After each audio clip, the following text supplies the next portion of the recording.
Assalamualaikum warahmatullahi wabarakatuh.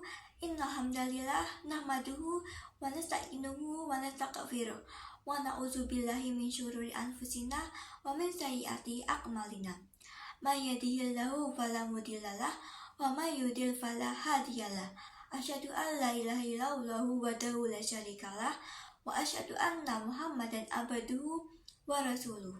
Allahumma sholli wa sallim wa barik ala sayyidina Muhammad wa ala alihi wa sahbihi ajmain, amma ba'du. Yang terhormat kepada Bapak Ferry Widodo selaku dosen pengampu komunikasi dan negosiasi. Perkenalkan, nama saya Fathia Betari, Prodi Bardewangsa dengan NIM 102.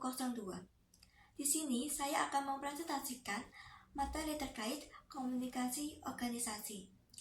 Memahami komunikasi.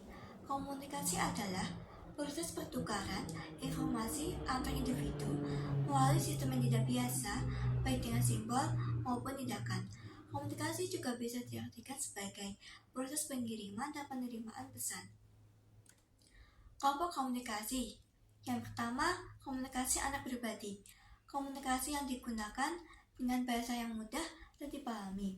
Komunikasi lintas budaya, bentuk komunikasi yang dilakukan yang memiliki latar budaya yang berbeda. Komunikasi bisnis, komunikasi yang dilakukan dalam dunia bisnis, baik verbal maupun non-verbal. Bentuk komunikasi. Yang pertama yaitu verbal, bentuk komunikasi dengan penyampaian pesan secara langsung, baik tertulis maupun lisan. Yang non-verbal yaitu bentuk komunikasi yang dilakukan dengan gerakan tubuh maupun bahasa tubuh. Proses komunikasi. Tahap pertama, pengirim mempunyai gagasan. Tahap kedua, pengirim mengubah ide menjadi gagasan. Tahap ketiga, pengirim mengirimkan suatu pesan. Tahap keempat, penerima menerima suatu pesan. Yang kelima, penerima menafsirkan suatu pesannya. Dan yang keenam, penerima memberikan suatu tanggapan dan feedback. Masalah dalam mengembangkan suatu pesan. Keraguan isi pesan yang disampaikan, asing dengan situasi yang ada, bertentangan emosi, sulit dalam mengekspresikan suatu ide ataupun gagasan. Masalah dalam menyampaikan suatu pesan.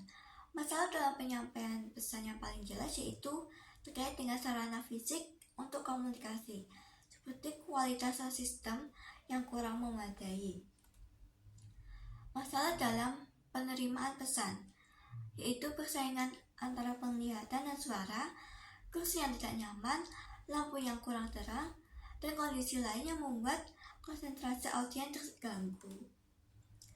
Masalah dalam penafsiran suatu pesan, yaitu perbedaan latar belakang, seperti perbedaan usia, kondisi ekonomi, jenis kelamin, pendidikan. Perbedaan penafsiran kata terjadi karena majemuknya latar belakang budaya yang ada. Perbedaan reaksi emosional terjadi karena kondisi atau keadaan yang ada. Bagaimana cara memperbaiki suatu komunikasi? Yaitu dengan pertama, persepsi. Komunikator harus memprediksi pesan yang disampaikan dapat diterima atau tidak, ketepatan. Agar komunikasi mencapai sasaran, harus dapat mengekspresikan apa yang dipikirkan. Kredibilitas. Komunikator harus mempunyai keyakinan bahwa pesan yang disampaikan itu akurat.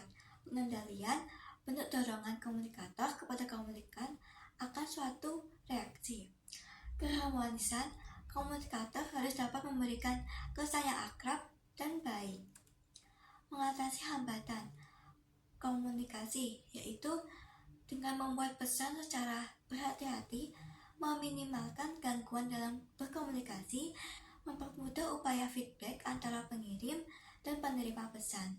Jadi, kesimpulan dari presentasi yang saya sampaikan ini adalah bahwa suatu komunikasi itu merupakan hal yang penting.